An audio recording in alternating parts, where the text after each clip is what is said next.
One of the topics I think in the profession has gotten a lot of attention recently is how to manage multiple relationships.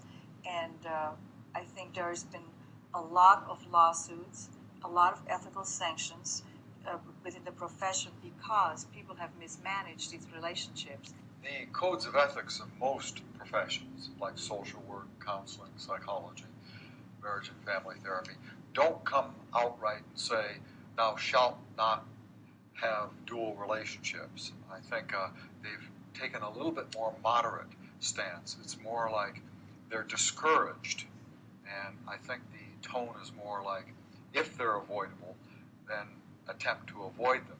But I think the key, and the codes reflect this, the ethics codes, is don't harm your client, don't exploit your client, somehow don't misuse power.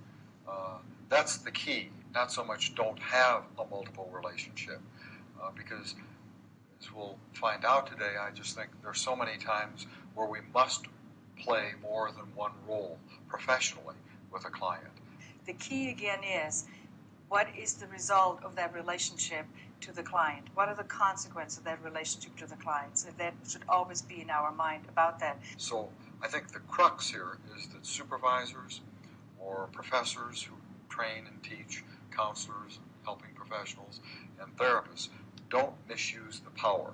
That's more crucial, I think, than never getting into blending of roles. As the group explores further, they begin to appreciate the complexities involved with multiple relationships. So do you think it is ever okay to have a social relationship with a client? I think it can be okay, but I think it does need to be taken on a case-by-case basis. And I think it's also important to find out, why is this important to the client? Really exploring that issue and not just, saying, yes, they want me to do this, so I should do this. I think it's important to take into consideration how it would affect the therapeutic relationship. Also, what needs of mine, if I'm the counselor, are being met through having an outside relationship. So this would be a good place, I think, to act out some of these role plays of very specific scenarios that